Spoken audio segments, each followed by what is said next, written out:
दोस्तों, मेरा नाम रे है। मैं उर्दू का एक हर्फ तो हूँ, लेकिन आज मैं एक लफ्ज का मतलब आपको समझाऊंगा। रे से रजामंदी, जिसके बगैर बहुत सी चीजें नामुमकिन भी हैं और गलत भी हैं। जरा सोचें, क्या हर जगह आप वही करते हैं जो आप चाहते हैं? मसलन जब दिल चाहे सिगरेट पीना, या अपनी मर्जी के कपड़े पहनकर बाहर जाना, या फिर फिल्म देखते हुए जोर जोर से हंसना।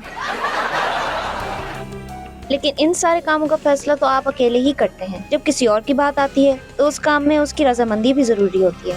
क्या तुम आइसक्रीम खाओगी? नहीं, आज मेरा बिल्कुल दिल नहीं चाह रहा। लेकिन तुम हर दफ़ा आइसक्रीम खाती हो। खाओ आइसक्रीम, वरना मुझे बिल्कुल अच्छा नहीं लगेगा।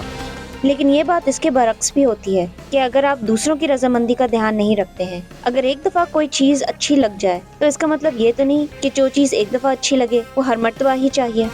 मुझे ये फिल्म अच्छी नहीं लग रही, उसे बंद कर दो। क्या तुम्हें यही फिल्म अच्छी नहीं लगती? अब तुम्हें पसंद नहीं है? कुछ ऐसे भी लोग होते हैं जो ये सोचते हैं कि जब तक कोई काम इनके हिसाब से ना हो रहा हो, वो दूसरों पर अपनी जोर जबरदस्ती चलाते रहेंगे।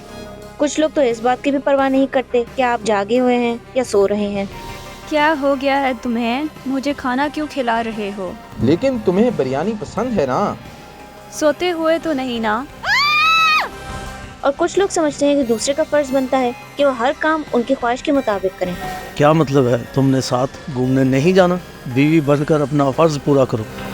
दोस्तों, ये सब तो उन चीज़ों पर बात थी जो रोज़मर्रा की ज़िंदगी में होती है। लेकिन अगर हम जिनसी रजामंदी की बात करें, यानी सेक्सुअल कंसेंट, तो इस पर सोचना चाहिए। 2020 के एंटी रेप एक्ट में लिखा है कि किसी भी सूरत हाल में दूसरे की बाहमी रजामंदी होना जरूरी है। इस रजामंदी को ज़बान या इशारे में भी दिया जा सकता है, बशर्तिया कि उस इंसान पर कोई ज़हनी या जिस्मानी दबाव ना हो। अगर ये रजामंदी हासिल ना हुई हो तो फिर ये रेप के जुमरे में आएगा और इसकी सजा भी होगी।